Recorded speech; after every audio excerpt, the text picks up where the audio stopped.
Olá, ouvintes! Sejam bem-vindos. No episódio de hoje, eu vou ter um bate-papo com a professora Laisa. Nós vamos estar trazendo um pouco dos impactos na saúde mental da população negra e seu acesso ao sistema de saúde.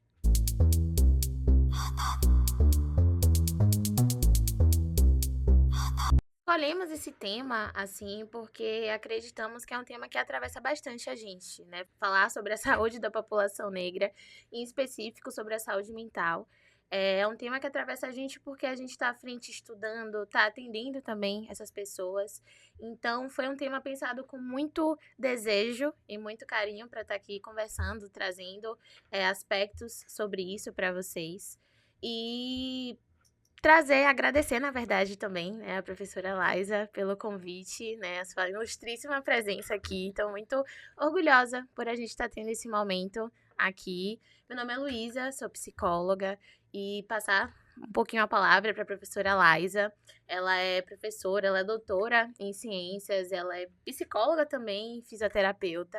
Ela coordena o grupo de pesquisa de saúde da população negra e doenças crônicas da UFBA. E foi através desse grupo que eu tive a oportunidade de fazer esse laço com a professora Laís, onde a gente vai tecendo aos poucos, né, a cada encontro, a cada troca, sobre esse tema que precisa ser visto e precisa ser estudado cada vez mais. E aí, vou passar a palavra para você, prof, e agradecer mais uma vez.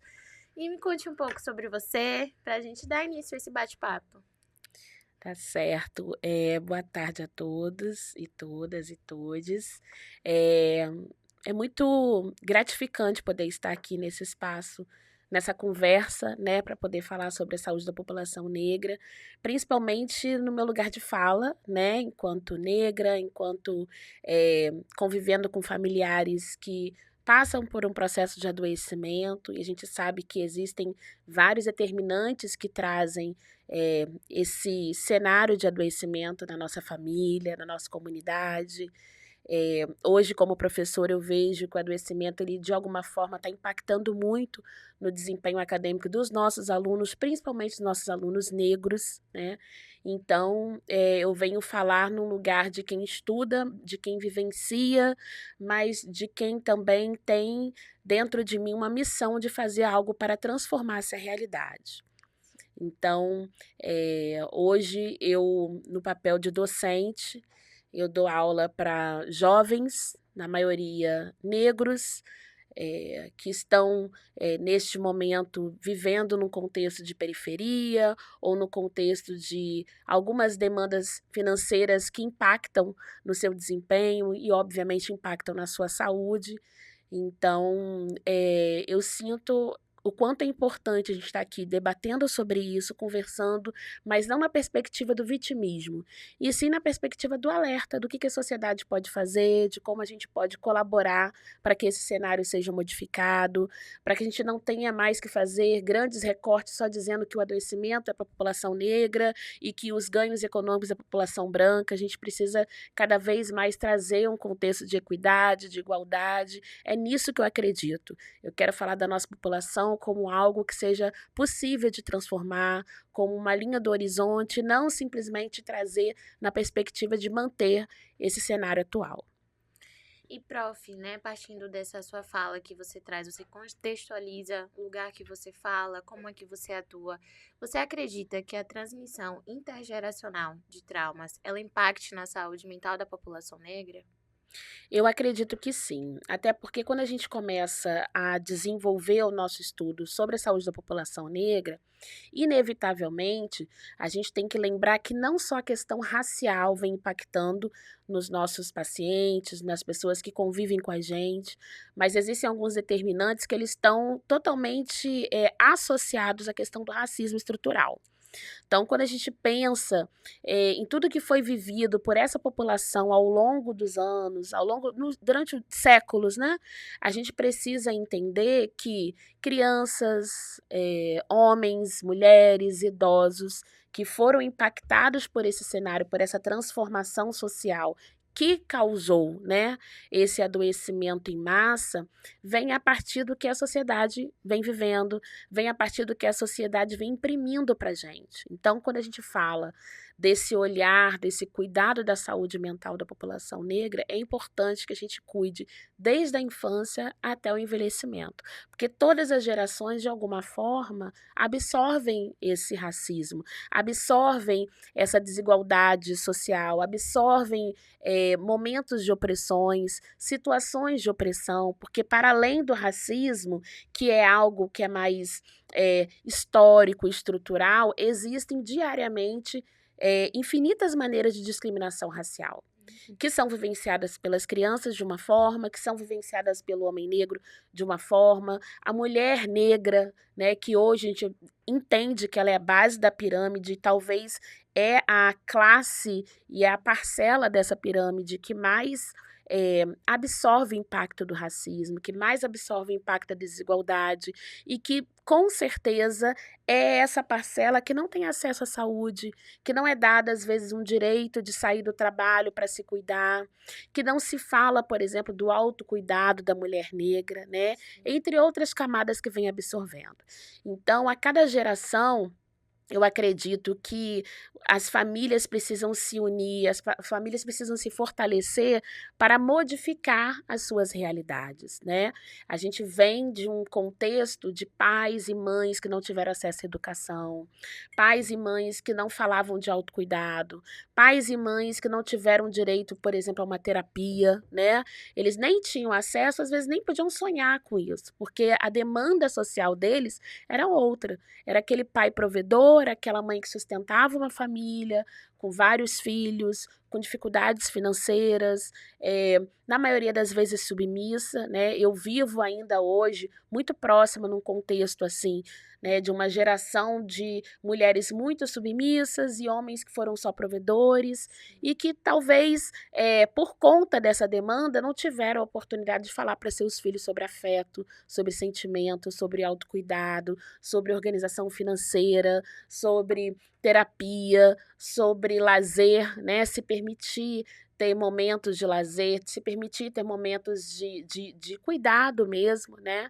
Então, hoje a nossa geração, ela já fala mais, hoje a nossa geração tem mais acesso, hoje a nossa geração tem mais consciência da importância de algumas estratégias que podem facilitar e ajudar na saúde mental, mas ainda é um processo.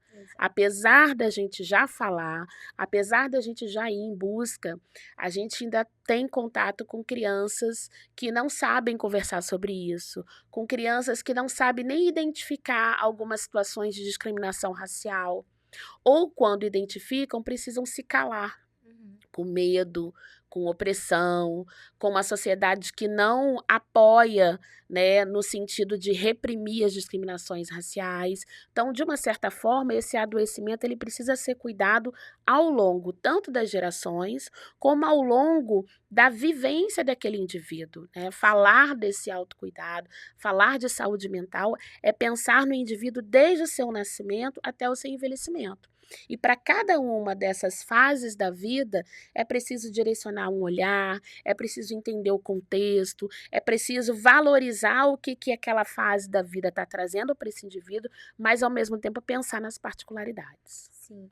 E, prof, você, enquanto profissional de saúde, tanto no contexto ambulatorial, tanto no contexto clínico, já se deparou com demandas onde aquele indivíduo, aquele sujeito, não tinha esse espaço para poder falar sobre essas questões, para trazer sobre essas cicatrizes que foram, né, desenvolvidas ao longo do seu desenvolvimento. E nesse contexto ambulatorial ou clínico, você se deparou com a situação de acolhimento, de acolher esse sujeito, de acolher esse cidadão que brevemente ali no seu atendimento, né, protocolado, muitas das situações, teve uma brecha para esse sujeito acessar essa cicatriz, acessar essa ferida e você teve que acolher ali. Já teve esse momento? Já teve situações do tipo? É muito interessante quando você me traz essa questão, porque assim, para mim é muito claro o meu papel hoje dentro da universidade. Sim. Eu vim do Rio de Janeiro numa perspectiva de que eu ia chegar aqui e encontrar uma realidade totalmente diferente que eu encontrei. Eu achei que, de fato, por estar vindo para a cidade mais com uma população mais negra fora da África, que o impacto do racismo na sociedade seria muito menor, que eu ia encontrar pessoas como eu em todos os espaços, né? E não só estando ocupando esses espaços, mas também confortáveis nesse espaço, entendendo que elas merecem estar ali. E aí eu tive a surpresa de entender que o racismo ele não muda de lugar, né? O racismo ele acompanha a gente, infelizmente, né? Eu sou uma capixaba que morou no Rio de Janeiro, que agora mora aqui em Salvador. E o racismo é o mesmo. Então, não é o lugar que mudou. Eu é que precisava mudar na perspectiva de como eu ia encarar e enfrentar o racismo. E aí, quando eu comecei a conviver com os meus alunos, hoje eu coordeno uma residência multiprofissional no desenvolvimento infantil na comunidade, então tem muito acesso a crianças, né, e principalmente crianças negras, a demanda veio até mim. Ao invés de eu procurar numa pesquisa, uma coorte, um grupo de pessoas que estivesse passando por esse cenário, né, de opressão, de vulnerabilidade, principalmente social, econômica e até emocional mesmo, o convívio com essas pessoas foi me acendendo um alerta. Então, aqui também precisava ser um espaço de cuidado que eu sempre procurei promover para a população em geral, para quem precisasse do meu cuidado como fisioterapeuta e psicóloga. Sim. Só que aqui o contexto racial ele foi mais evidente. E hoje a gente vê aqui um contexto racial mais escancarado, na perspectiva de que existem lugares muito pré-determinados onde o negro ele pode estar confortável aqui em Salvador. E não é na universidade. E não é no espaço de desenvolvimento intelectual. E não é no espaço de pesquisa. E não é no lugar onde ele tenha protagonismo da fala, onde ele tenha protagonismo educacional. Então, eu precisava, de alguma forma, movimentar isso, né? Acreditando até que a minha vinda para cá não foi em vão. Então, a partir do momento que eu consegui fazer esse olhar, esse mapeamento situacional da nossa população, da população negra, eu comecei a entender que era hora de fazer algo diferente. Então, uma das estratégias que eu fiz foi criar o grupo de pesquisa, né? Saúde da população negra. Na verdade, eu não criei o grupo é que se construiu. Então, alguns alunos que começaram a se deslocar para a clínica escola, para uma conversa, para um momento de escuta, e eu sempre acolhendo, né, esses alunos, todos eles com o mesmo estereótipo, com a mesma característica, né, na maioria deles negros e indígenas, longe dos seus pais, longe dos seus familiares, então em extrema vulnerabilidade emocional, dependendo às vezes de uma bolsa para permanecer na universidade, sofrendo algumas opressões que declaradamente eram por questões raciais. Então, a partir do momento que eu fui acolhendo tantos casos como esse, eu falei, é importante que a gente se aquilombe, é importante que a gente se fortaleça. Eu sozinha eu não ia conseguir fazer com que esse acolhimento fosse efetivo. E aí eu comecei a perceber que a união desse grupo foi fortalecendo, né, e fortificando a existência deles enquanto alunos, enquanto indivíduos, enquanto futuros intelectuais, acadêmicos, em busca de seus sonhos, né? E aí o grupo, então, ele se construiu. Nós começamos um grupo com 10 universitários, todos com a mesma característica, como eu te disse, e a gente foi absorvendo outros integrantes, alguns acadêmicos de graduação, outros já pós-graduados, outros formados. Você chegou, que foi um grande ganho para o nosso grupo. Eu acho que hoje a gente entende que o grupo é um espaço de diálogo, de conversa, de cuidado, de autocuidado, mas principalmente de coletividade, né? De fortalecimento dessa coletividade. Numa outra perspectiva, o grupo ele vem oferecendo espaços de acolhimentos para a população. Então, quando eu pensei qual seria a principal demanda da nossa população negra aqui em Salvador, eu entendi que as populações que estavam sendo vitimadas, né, ou sofrendo consequências das doenças crônicas precisavam também ser escutadas, precisavam também ser cuidadas, né? Então, a gente hoje tem a perspectiva de manter o nosso aquilombamento enquanto grupo universitário, mas também oferecer terapias, autocuidado, espaço de escuta, espaço de fala, né? Às vezes a gente precisa falar e às vezes a gente precisa escutar. E a população também está muito carente disso, a população negra, inclusive, né? Porque o cenário é sair de casa cedo e trabalhar, voltar cansado e continuar com as demandas domésticas, cuidar de filho, marido, dormir e no outro dia tudo igual. Mas é uma população que precisa também dizer, né, sobre suas dores, sobre as dificuldades. Às vezes a gente vem numa perspectiva que é uma população que precisa aprender sobre autocuidado ou sobre algumas demandas da vida e, na verdade, elas vêm mais nos ensinar, né? Então, eu fico muito feliz de hoje estar semeando esse grupo, né? Hoje nós somos 40 pessoas, 40 membros nesse grupo, entre pretos, brancos e indígenas. Não é um grupo excludente, mas é um grupo que tem um propósito de olhar para a saúde da população negra com cuidado, com protagonismo, com acolhimento, com afeto, né? E buscar como que a gente pode, de uma forma simples, coletiva, assertiva e a partir de muita humanização, cuidar dessa população que está tão desassistida.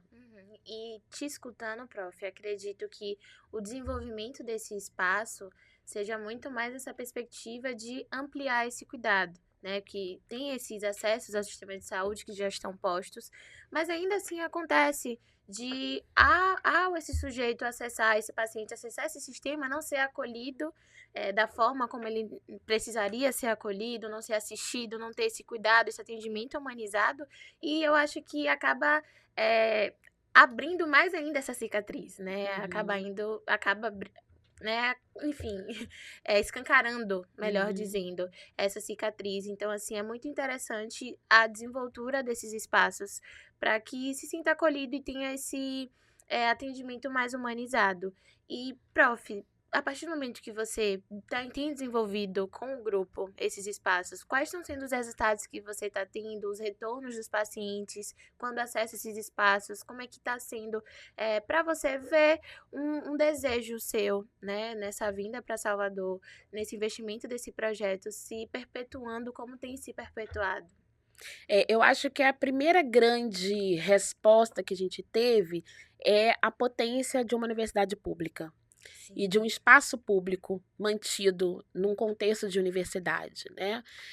As pessoas que a gente abordou no início da pesquisa, a gente fez um grande mapeamento inicial para entender qual era o cenário, quais eram as doenças mais prevalentes, que população nesse recorte de ser negro, mas qual era o cenário dessa população, mulheres mais novas, mulheres mais velhas, homens mais velhos, a gente precisava entender um pouco esse cenário. Então, dentro da universidade, a gente encontrou muita potência, né? Hoje a gente tem alguns espaços na universidade que são públicos e as pessoas não tinham acesso. A população não sabia que poderia, de repente, numa clínica escola, ser atendida pelo SUS, sem pagar nada. A população não sabia que a gente tinha, às vezes, um hospital, que tinha algumas especialidades, né, que, às vezes, no local onde eles moram, não tem tanto acesso, tanta facilidade. A população não entendia, há bem pouco tempo, que ela também tinha direito a uma abordagem multidisciplinar. Então, sempre tinha que escolher, né? Eu consegui a vaga para fisioterapia, mas eu também preciso da psicologia, né? Então, assim, às vezes a população tinha que escolher em qual terapia poderia investir a tentativa de conseguir uma vaga. E hoje, a gente está expandindo um espaço público da universidade para construir um ambulatório de práticas integrativas e complementares. Totalmente gratuito, pelo SUS, com várias abordagens terapêuticas, de forma a oferecer para essa população um cuidado e um olhar não só para o físico, mas para o biopsicossocial como um todo. Porque a gente já entendeu, né, o espaço acadêmico ele já fez a gente compreender que não adianta só você intervir no na questão física, nas demandas físicas, né? O indivíduo ele é complexo e ele precisa ser abordado, cuidado e acolhido de forma complexa. Então, hoje, o maior ganho, o maior retorno desse contato com a população negra é entender a potencialidade do que a gente pode fazer. A gente só pode dar um passo à frente para estabelecer novas estratégias e novas abordagens a partir do momento em que a população também fizesse parte desse nosso cenário, desse nosso contexto. Nós somos muito bem recebidos pelas pessoas que estavam fazendo parte inicialmente desse mapeamento e, a partir delas, nós identificamos as demandas. Nós somos acolhidas por uma associação de fibromialgia, a FIPES, nós fomos acolhidos pelo GRUMAP, que é o Grupo de Mulheres Alto das Pombas, nós fomos acolhidos pelo grupo do CEDEBA, que é um espaço que aborda questões relacionadas à obesidade, diabetes. Nós somos acolhidas pelas mulheres da Ilha de Maré. Então, assim, são vários cenários de Salvador que, quando a gente olhou esse contexto, a gente falou, a gente pode intervir. A gente pode, a gente tem aonde intervir, a gente tem recurso para intervir. É óbvio que não são os melhores recursos, a gente pode buscar novos recursos e a pesquisa nos direciona a isso. Hoje a gente tenta fazer projetos onde a gente consiga fomento para melhorar o espaço de abordagem, espaço de assistência multidisciplinar para essa população, mas a gente entendeu que a gente pode. E é esse caminho que a gente está indo fazer. A população nos direcionando quais são as demandas, né? Agora a gente vai estabelecer um projeto com as baianas de Acarajé. São mulheres formidáveis que têm um trabalho que é reconhecido, né, como patrimônio cultural, mas elas não são cuidadas da mesma forma, à altura do que elas fazem por Salvador, pela Bahia. Então, a gente tem agora um projeto para poder acolher as baianas de Acarajés. Tem crescido de forma alarmante os índices de adoecimento psíquico dessas baianas. Sim. Além disso, um adoecimento que nos tem causado também preocupação, que é o câncer de pulmão pela inalação do óleo de dendê. Além disso, doenças que a gente chama de LER, né? Lesões específicas de esforço repetitivo, ou doenças relacionadas ao trabalho, que são as DORTs. Então, assim, existe uma demanda, existem pessoas precisando, né, desse acesso, desse acolhimento, dessa assistência, e existe a gente querendo ajudar. Sim. Então, hoje, acho que o maior retorno é isso. A gente conseguiu identificar, mapear quais são as demandas e a gente está buscando pernas, condições, apoio, motivação e recurso para fazer dar certo a assistência que a nossa população merece receber. E nesse processo, Prof, de acolhimento e escuta, qual foi, você consegue identificar um momento ou uma população específica que mais te atravessou e mais foi simbólico para você estar ali escutando, estar vivenciando, estar entendendo como eles se organizam, como essas vivências para poder auxiliar dessa assistência da forma mais necessária e mais precisa possível? Eu acho que hoje os dois cenários assim que mais me impactam e o que eu preciso batalhar para que esse cenário seja modificado são das mulheres negras, né? Em geral, mulheres acima dos 40 anos. Sim. Elas estão muito desassistidas, elas estão muito solitárias, né? Dentro da nossa sociedade, o maior índice de mães solo são das mulheres negras. Que precisam de uma rede de apoio que não existe, mas ainda assim elas criam uma rede de apoio para poder trabalhar.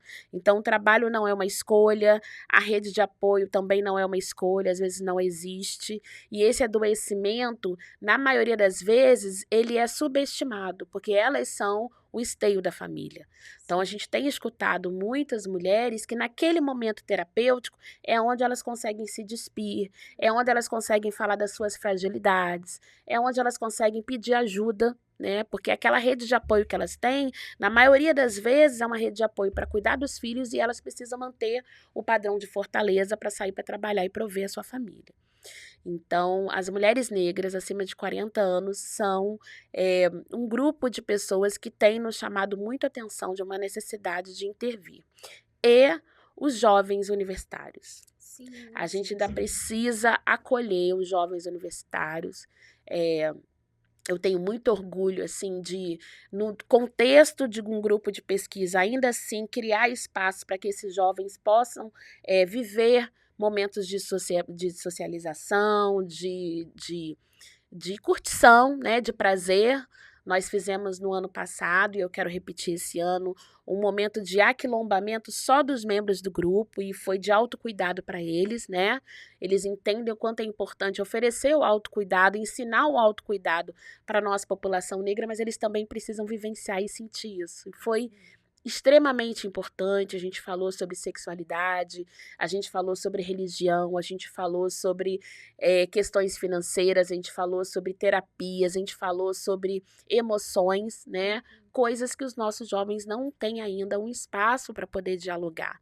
Então, o nosso grupo ele tem acolhido esses jovens, né? Ainda é uma sementinha perto do que a gente tem como potência para crescer, mas eu já fico muito feliz porque eu sei que temos jovens acolhidos hoje que estão entendendo que se não se unirem, se não for nós por nós, a gente não vai conseguir manter a nossa saúde física, espiritual e mental de forma íntegra. E é muito interessante quando você traz esse recorte da universidade, porque é algo que não é debatido, é algo que passa de forma bastante despercebida quando se pensa numa estrutura institucional. Quando se pensa na instituição, acaba mais zelando pela instituição, pelo corpo docente, mas os discentes que estão ali, indo, vivenciando, estudando, muitos têm essa perspectiva de sair do interior, sair da casa dos pais para ir para outra cidade estudar. Muito não é visto, né? Eles não são visibilizados para poder ter esse espaço, esse acolhimento, esse lugar de fala também para trazer sobre suas perspectivas nesse processo acadêmico. Então, assim, uma das coisas que também que mais me chamou no grupo, que me chama, na verdade, me convoca, é nesse lugar de acolhimento, não só dessa população que a gente se desdobra para acolher, para escutar, para estudar a possibilidade de assistência, mas também nessa forma de acolher esses jovens universitários que sim passam por vivências dentro da universidade, querendo ou não, e que precisam também ser vistos, precisam ser trabalhados nessa questão. E o que mais me encanta é que, assim, sucesso, né? O que é sucesso hoje para um docente dentro da universidade? Sucesso para mim é entender que o meu aluno chegou lá, mas chegou lá em todos os quesitos. Sim. Eu não quero só que eles segurem um canudo. Eu quero que eles cheguem lá e alcancem e segurem um canudo, mas bem, com a saúde mental em dia, sabe? Se sentindo acolhidos, entendendo todo o processo que foi preciso passar, né? Mas ao mesmo tempo, assim, o quanto de maturidade eles tiveram, quais foram os apoios que eles tiveram, que eles chegaram ali com mãos dadas a tantas pessoas, né? Que às vezes não é efetivamente na presença dos pais, não foram mãos físicas de pai e da família, mas podem ser mãos de professores, pode ser mãos de colegas, pode ser mãos de pacientes, pode ser mãos do dono do lugar onde eles alugam um quartinho para ficar na permanência da universidade. Então, eu acho que sucesso hoje para mim, que é uma coisa que eu busco diariamente, tem a ver com isso. Tem a ver com eu poder olhar para os meus alunos e falar assim, valeu a pena todo o processo. E você não chegou aqui sozinho. Né? E assim, você chegou aonde você queria, você chegou aonde você merecia e tem mais caminho pela frente. Só que você precisava entender como construir esse caminho. E que bom que foi um caminho que a gente pôde trazer leveza, que a gente pôde trazer afeto, que a gente pôde chorar junto, rir junto. Eu acho que esse é o sucesso hoje do docente dentro de uma universidade, dentro de um processo de construção, de amadurecimento acadêmico de pessoas. Eu me sinto muito implicada nessa missão eu me sinto muito implicada nesse processo, né? E eu fico feliz que eu tenho visto aí jovens que estão se reconhecendo. A gente teve 2 situações no grupo de jovens que se identificaram negros neste momento, né? E assim, eu acho isso muito importante, a questão da identidade, mas uma identidade sem o peso, sem a vergonha, sem a dúvida. Eles precisaram passar por um amadurecimento até acadêmico mesmo, a gente, né, lê os livros, a gente discute, a gente fala, ele escuta o próximo, ele tem um lugar ali que ele pode dizer, ele pode errar, ele pode não entender, ele pode não saber, e ele sabe que vai ser acolhido da mesma forma, né? Então, ter jovens pretos que estão se descobrindo pretos e negros neste momento no nosso grupo, aos 20 anos, aos 22 anos, eu acho que não tem preço, assim, só tem valor, né? E fico muito feliz com isso. Bom, acredito que, né, depois desse bate-papo tão rico, acredito que por hoje fomos, prof. E Foi uma agradecer delícia. mais uma vez pela sua presença. Espero que vocês curtam, compartilhem com as redes de vocês. E, prof, onde é que a gente pode te encontrar para próximos convites, para os próximos diálogos, para as próximas extensões de projetos, inclusive? Uhum. Eu sou muito conectada, né? Hoje em dia eu estou muito conectada com a internet, porque eu acho que é a linguagem dos jovens, né? E eu, mesmo não sendo tão jovem assim, eu preciso estar o tempo todo em contato com eles. Então, a minha conexão é pelo Instagram. Então, eu tenho uma página pessoal, que é Laisa Liane, e tem a página do nosso grupo de pesquisa, que é @saúde da população negra _. E deixo também o meu e-mail institucional é laisa.liane@ufba.br. Fico à disposição no que eu puder colaborar, dizer que foi uma delícia estar aqui. Agradeço. É muito gostoso poder falar da gente, Sim. né?